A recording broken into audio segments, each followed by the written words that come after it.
सहनाववतु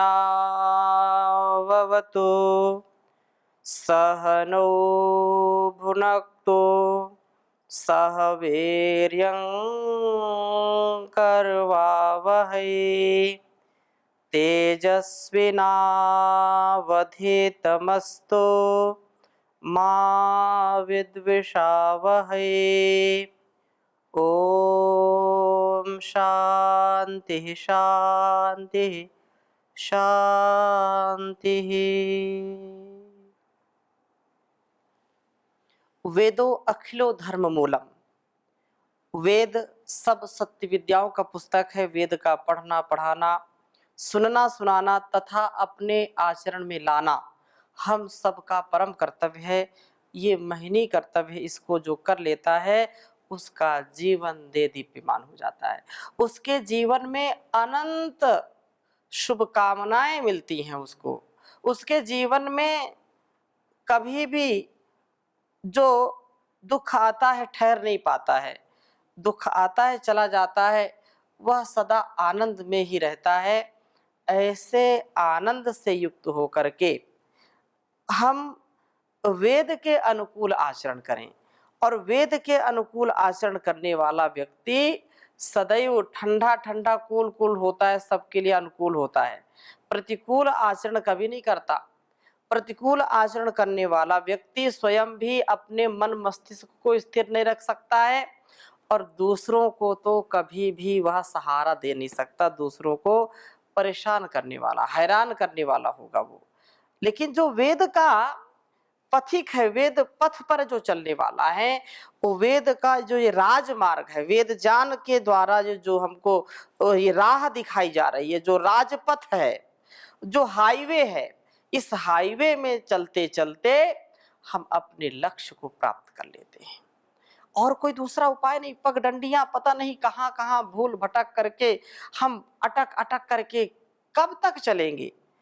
जब राजपथ हमको मिला है, हमको राजमार्ग मिला हुआ है, तो हम इन पगडंडियों में अर्थात जो अलग अलग दृष्टि से कल्याणकारी चीजें नहीं हैं उनको भी हम आत्मसात करने का प्रयास करते हैं और उससे हमारा समय, शक्ति और ऊर्जा का ह्रास होता है। हम सही दिशा में अपने ऊर्जा को, अपने तन और मन को लगाएंगे तो निसंदेह हम जरूर कुछ ना कुछ कर पाएंगे।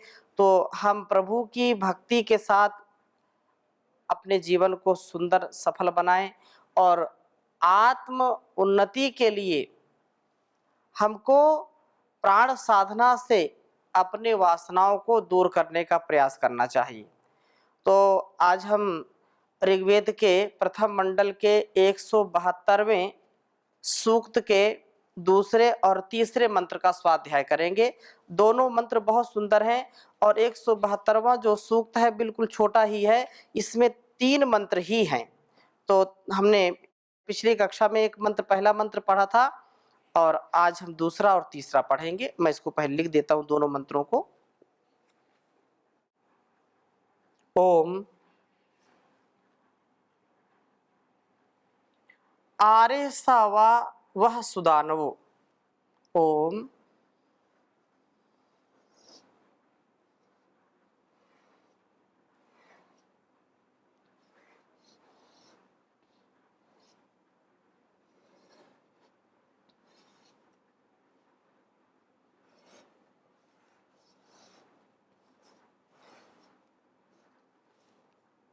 आरे सा वह सुदानवो।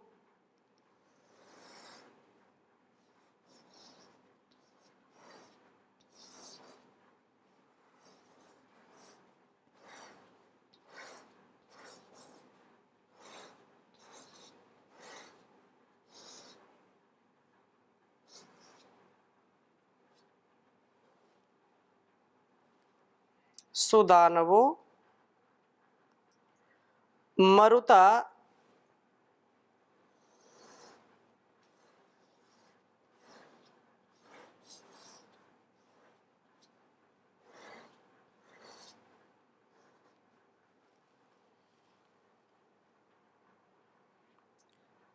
अरिंजति शरुः।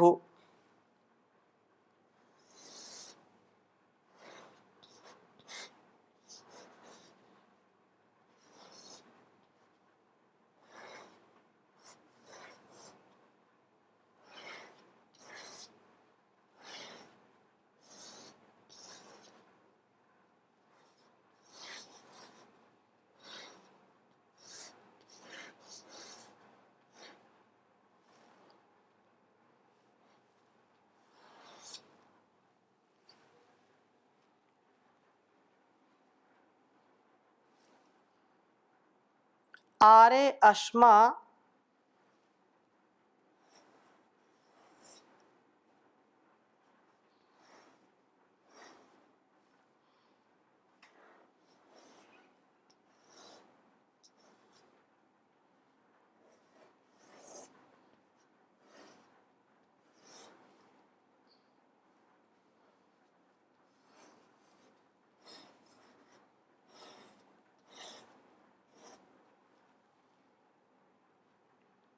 यमस्य था।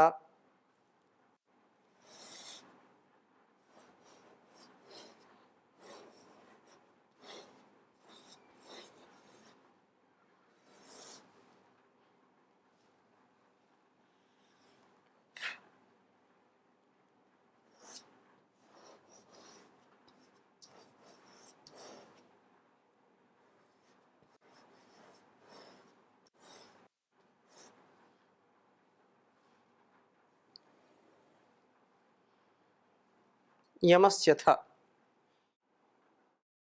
दूसरा मंत्र अर्थात तीसरा है तृणस्कंदस्य नु विषः। ओम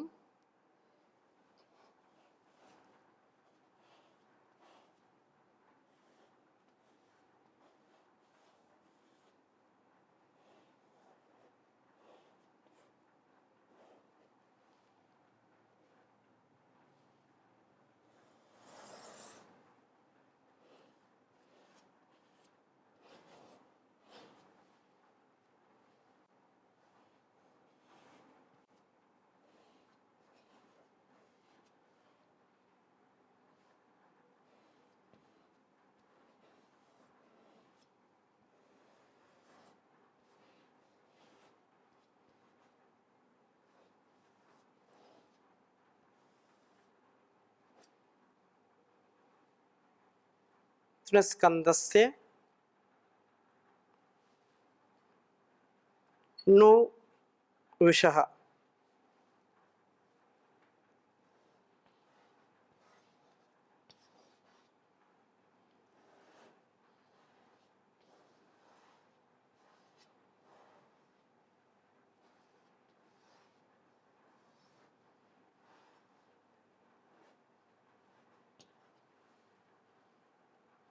परिवृंगता सुदानवः।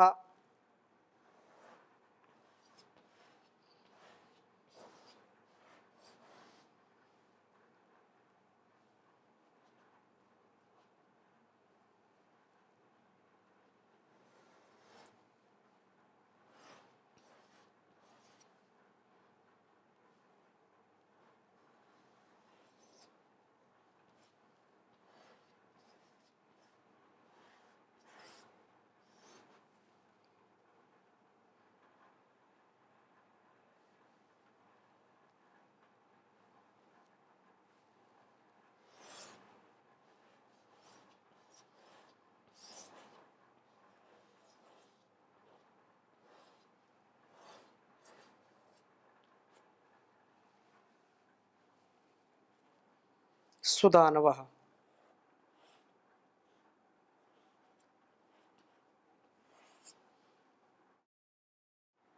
ऊर्ध्वन्नः कर्तजीवसे।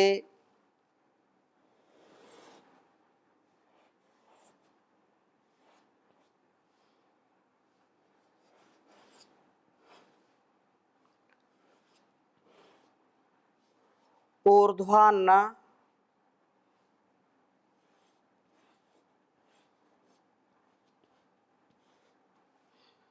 कर्तजीवसे।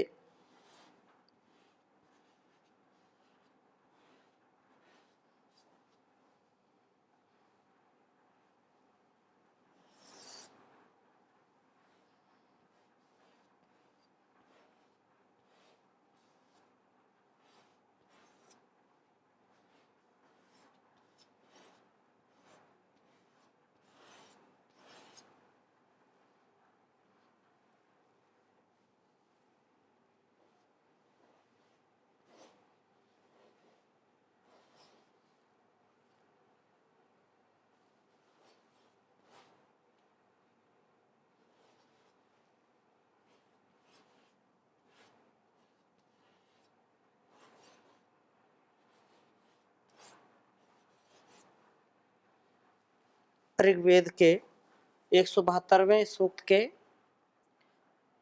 दूसरे और तीसरे मंत्र दोनों यहाँ लिख दिए मैंने। ओम आरे स वह सुदानवो मरुता अरिंजति शरुः आरे अस्मा यमस्यथा ओम तृणस्कंदस्यनु विषः परिवृंत सुदानवः ऊर्ध्वान्नः कर्त जीवसे ओम आरे स वः सुदानवो मरुता अरिंजति शरुः आरे अस्मा यमस्यथा। एक एक मंत्र का भावार्थ समझने का प्रयास करते हैं। बहुत ही सुंदर वेद मंत्र हैं। कहा है कि हे मरुतः आरे सा वह सुदानवो, हे प्राणो आप सुदानवः उत्तमता से वासना रूप शत्रुओं को काटने वाले हो। हमारे अंदर की जो वासनाएं हैं उन वासनाओं को यदि दूर करना है तो वासना का काट क्या है, वासना का तोड़ क्या है, वो है उपासना। प्राण साधक व्यक्ति, प्राण साधना करने वाला साधक वासनाओं पर विजय प्राप्त कर लेता है। वासनाओं को छिन्न भिन्न करने का सबसे बड़ा उपाय है कि हम योग साधना, प्राण साधना में अपने जीवन को लगाएं और शत्रुओं को, जो हमारे अंदर के बाहर के शत्रु हैं, उनका जो है धर्षण करने वाला, उनका मर्षण करने वाला है। सा वह आपकी अंजति, हमारे जीवनों को सद्गुणों से अलंकृत करती हुई शरहु, जो वासनाओं को नष्ट करने वाली शक्ति, श्री हिंसायाम आरे, हमें समीपता से प्राप्त हो। और वह अश्मा महाशनो महापापमा, अर्थात हमें खा जाने वाला पाप रूप शत्रु यम, जिसे अस्यथा आप दूर फेंकते हो, असुक्षेपणे आरे, हमसे दूर हो, आराध दूर सामीप्य हो। शब्द दूर व समीप का वाचक होता है। यह तो पूर्वार्ध में समीप का वाचक और उत्तरार्ध में दूर का। प्राणों की वासना नाशक शक्ति हमें समीपता से प्राप्त हो और वासना हमसे दूर हो, ऐसी बात कही है। प्राण साधना के द्वारा, योग साधना के द्वारा, प्राणायाम के द्वारा हम वासनाओं को नष्ट करके जीवन को सद्गुणों से सुशोभित करते हैं। हमारा जीवन उस प्रभु की भक्ति के साथ, जो कर्म का आधान है, कर्म से युक्त जो जीवन है, उसके लिए सतत सर्वदा सर्वत्र अपने आप को हम लगा करके रखें। इससे कभी विमुख ना हो, कभी भूले नहीं, कभी भटके नहीं, ये सामर्थ्य हमको मिलता जाएगा। और इसी के साथ साथ जो अंतिम मंत्र कहा है, ओम तृणस्कंदस्य नु विषः परिवृंत सुदानवः ऊर्ध्वन्नः कर्त जीवसे। कहा कि तृणस्कंदस्य नु विषः, जो व्यक्ति प्रभु दर्शन के कारण इन सांसारिक पदार्थों व भोगों को तृण अर्थात तुल्य, जो तृण के समान, तिनके के समान, ये संसार में क्या है, ये सब, ये जो कुछ भी हम अहंकार से युक्त होकर के ये कह देते हैं कि मेरे पास इतना धन है, मेरे पास इतना बल है, मेरे पास इतना सोना है, मेरे पास इतनी चांदी है, मेरे पास इतना जो है ये है वो है, अलग अलग दृष्टिकोण से लोग अपनी जो है क्षमता को दर्शाते हैं और दूसरों पर क्रोध बरसाते हैं। तो ऐसा जो करने वाला है तो वह समझो कि ऐसा व्यवहार करने वाला व्यक्ति तो अहंकार से युक्त होकर के जो है पतित होगा। लेकिन जो प्राण साधना से अपने जीवन को सुंदर बनाता है, व्यक्तित्व को, कृतित्व को अच्छा बनाता है और संसार के वासनाओं को, संसार के जो विषय हैं उनको तिनके के समान तुच्छ मानता है, तो हे प्राणों, अब नु इस तृण स्कंदस्य, तृण स्कंद के विषय शरीर में प्रविष्ट इंद्रियों, मन, बुद्धि की परिवृंगता अशुभ गुणों से दूर करो। सुदानवः, आप अशुभ का खंडन करने वाले हैं। अशुभों का खंडन करके न हमें जीव से उत्कृष्ट जीवन की प्राप्ति के लिए ऊर्ध्वान करता ऊपर उठाइए। हम वासनाओं से ऊपर उठें। जीवन के उत्कर्ष का यही तो मार्ग है। जीवन के उत्कर्ष के लिए हम सदा संघर्षरत रहें, हमारा उत्कर्ष जरूर होगा। अपकर्ष हो नहीं सकता, लेकिन वेद के अनुकूल आचरण करिए।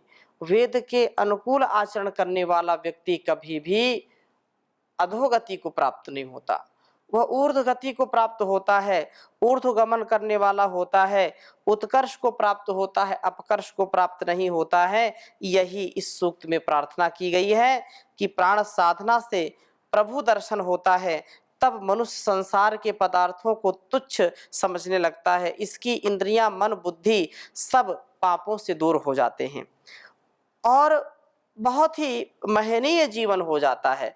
ये संसार का जो चक्र है, इस चक्र में व्यक्ति भ्रम में पड़ जाता है, भोग भावनाओं में फंस जाता है और इस जो जीवन की जो एक प्रकार से रेल है, जीवन का जो एक प्रकार से जो यात्रा करने का साधन है, उसको हम साध्य समझ बैठते हैं और इसमें हम अपने जीवन को खो देते हैं।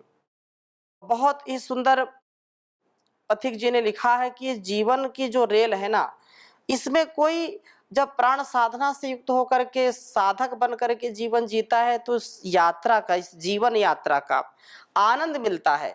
और यदि हम प्राण साधना को नहीं करते हैं, अपने जीवन को वेद के अनुकूल नहीं चलाते हैं, तो दुखी होते रहते, दूसरों को भी दुखी करते रहते हैं। एक एक पल पल हम इसको जीने का प्रयास करें तो हमारा जीवन कितना सुंदर, सरल, सहज और आनंद से परिपूर्ण हो जाएगा। इसकी कल्पना भी आप नहीं कर सकते हैं, लेकिन करना पड़ेगा। नहीं करेंगे तो दुखी हो जाएंगे। इसको हम जीवन को फिर बार बार, इतना अनमोल ये जीवन मिला है, अनमोल जीवन पा करके बड़ा अनमोल ये हीरा है, और ऐसे हम इसको गंवा दें, ये हमारे लिए कल्याणकारी कभी हो नहीं सकता। इसीलिए कहा है, चली जा रही है ये जीवन की रेल, समझ कर खिलौना इसे यूं न खेल। कुशल कारीगर ने है इसको बनाया, कुशल कारीगर ने है इसको बनाया, बड़ी अक्लमंदी से इसको चलाया, पड़े इसके इंजन में कर्मों का तेल। चली जा रही है ये जीवन की रेल, किसी को चढ़ावे किसी को उतारे, घड़ी दो घड़ी के मुसाफिर हैं सारे। यहीं पर जुदाई यहीं पर हो मेल, यहीं पर जुदाई यहीं पर हो मेल। चली जा रही है ये जीवन की रेल, जरा सी खराबी अगर इसमें आवे, कदम एक पल भी सिरकने न पावे। जरा सी खराबी अगर इसमें आवे, कदम एक भी यह सरकने न पावे। सदा के लिए एक पल में हो फेल, चली जा रही है ये जीवन की रेल। न अपनी खुशी से यहाँ लोग आए, मगर सबने आ करके यहाँ दिन बिताए। न अपनी खुशी से यहाँ लोग आए, मगर सबने आ करके यहाँ दिन बिताए। कोई समझे मंदिर कोई समझे जेल, चली जा रही है ये जीवन की रेल।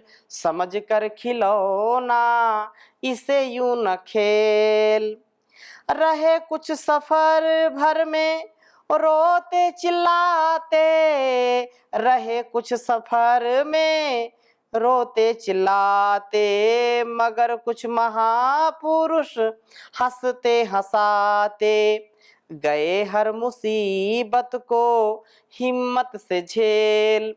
चली जा रही है ये जीवन की रेल। पथिक रेलगाड़ी पे जो भी चढ़ा है, कहीं ना कहीं पर उतरना पड़ा है। पथिक रेलगाड़ी में जो भी चढ़ा है, कहीं ना कहीं तो उतरना पड़ा है। समय ने है डाली सभी पे नकेल, समझ कर खिलौना इसे यूं न खेल। चली जा रही है यह जीवन की रेल। तो हम प्रभु का इतना गुणगान करें, इतना भक्ति भाव से अपने जीवन को ओतप्रोत करें कि एक पल भी हमारे जीवन में निराशा ना आए। नैराश्य हमारे जीवन में आता है तो हमको बहुत कुछ दे करके चला जाता है, अनेक प्रकार के मानसिक और शारीरिक रोग हो जाते हैं। हमारी इंद्रियां जब हमारे नियंत्रण में नहीं होती हैं तो रोगों को उत्पन्न कर देती हैं। इन रोगों से बचने का क्या उपाय है, इन भोगों से बचने का क्या उपाय है? वह एक ही उपाय है, योग का प्रयोग करके अपने योग से, अपने संयोग से, अपने हर प्रकार के जीवन में जो उन्नति का पथ है उसमें हम आगे बढ़ते जाएं, अग्रसर होते जाएं, तो निसंदेह हमारा जीवन सफल, सार्थक, सुव्यवस्थित और सुगंधित, सुरभित होगा, मर्यादित होगा, अनुशासित होगा। क्योंकि योगश्चित्त वृत्ति निरोधा की जो बात कही है ऋषि ने, योगश्चित्त वृत्ति निरोधा तदा दृष्टु स्वरूप अवस्थानम। योग के पथ पर ये जो वेद मंत्र, दोनों वेद मंत्र हैं, इसमें यही है कि हम अपने मन पर नियंत्रण करें, वासनाओं पर नियंत्रण करें, वासनाओं को नष्ट करके जीवन को सद्गुणों से परिपूर्ण करें, पापों से हम दूर रहें, हमारी इंद्रियां, मन, बुद्धि ये सब प्रभु में लगें और प्रभु दर्शन से हम निसंदेह अपने तुच्छ जीवन को महान जीवन बना पाते हैं। प्राण साधना से हम अपने जीवन के प्रत्येक उत्कर्ष को प्राप्त कर सकते हैं। तो ऐसी भावना, ऐसी मनोकामना, ऐसी जो सच्ची भावना है वो हम सबकी होनी चाहिए। तो इन्हीं शुभ भावों के साथ, शुभ कामनाओं के साथ आज की कक्षा को यहीं पर विराम देते हैं। शेष चर्चा अगले नए सूक्त में नए मंत्र के साथ करेंगे। ओम शांति शांति शांति।